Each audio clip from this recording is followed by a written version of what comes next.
Praise the Lord! Purihin ang ating dakilang Diyos, mga minamahal ko mga kapatid. Bago po ako magpatato, ako muna may nagpapabot ng pinakamataas na pagpupuri, pagluwalhati, pagdadakila, pagpaparangal ay sa ating pinakamamahal na Panginoon Jesucristo po lamang.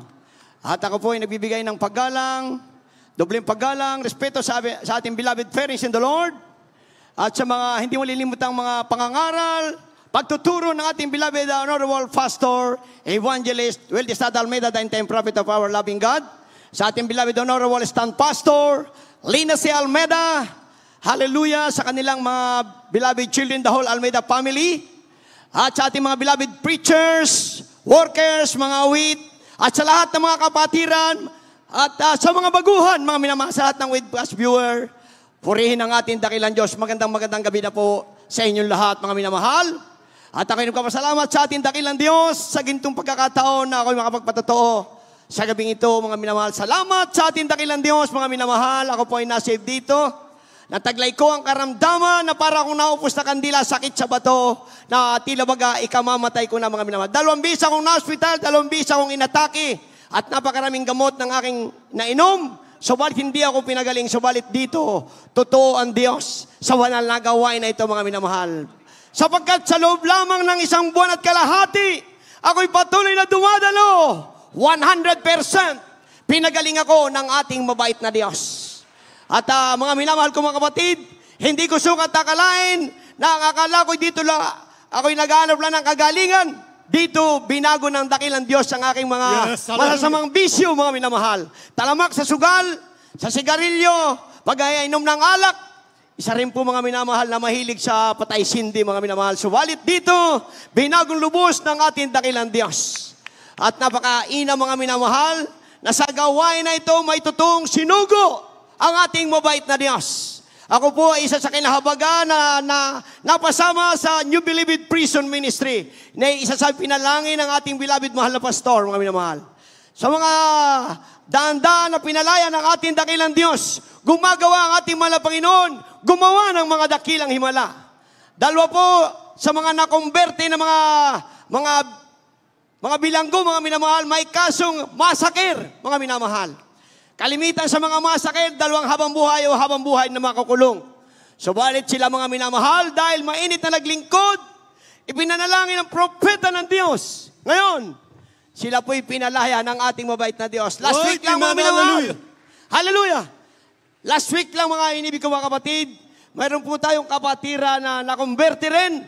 Ay napakalaki ng kanya naging kaso, siya po ay napasama sa death penalty, mga minamahal. Dahil totoo, ang ating dakilang Diyos, ang payo ng ating mahal na pastor, walang imposible sa Diyos. Hallelujah, kayo'y magsipag-ayuno diyan at ipapanalangin ng ating mahal na pastor, mga minamahal. Sila'y nanalangin, nag-ayuno, sila'y hindi na dati makatulog dahil sila'y nakapila. Dahil inumpisahan ng mga minamahal yung death penalty na yan. Alam niyo mga inibig ko mga kapatid, sa loob lamang ng 2 linggo na kanilang pag-ayuno, yung death penalty, inalis ng ating mabait na Diyos. At itong nakaraang linggo, mga minamahal, kung di ako nagkakamali, last week ng March, yung may kasong ang hatol ay death penalty, supposed to be, mga minamahal, maaaring double life o reclusion perpetua, yung habang buhay na pagkakulong. Ang hatol sa kanya, mga minamahal, last week ng March, pinalaya ng ating mabait na Diyos. Amen! Dumating sa amin ang pagsubok. Ang aking mahal na ina, mga minamahal na nasib, na bautismuhan dito sa dako ng Marikina, kasama ng aking beloved wife, mga minamahal, ito po'y nagkaroon ng sakit, na cancer, mga minamahal, dying, nakahiga na sa aming tahanan, sa dako ng Batangas. Subalit dahil sa turo ng ating beloved pastor, hallelujah, kayo mag-ayuno, gano'n mang katinding karamdaman yan, tutugon at tutugon, manampalataya kayo ng 100%. Yun ang aking ginawa, mga minamahal.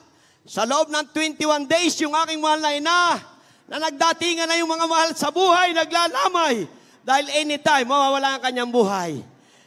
Pinalakas, binangon, pinagaling, 100% ng ating mabait na Diyos. At ang aking mahal na ina noong magkasakit, 2010, ngayon 2025, buhay na buhay. Hallelujah. Nagpupuri sa ating mabait na Diyos. At kami, mga minamahal, wala kaming tahanan dati, umuupa. Subalit dahil totoo, ang ating dakilang Diyos mapagpala. Hallelujah, may propeta ng Diyos sa gawain na ito na nanalangin. Lord, hallelujah. Ngayon, bukod sa Quezon City, sa dako ng Batangas, pag umuwi kami, meron kaming napakalaking tahanan, ibinigay ng ating mabait na Diyos.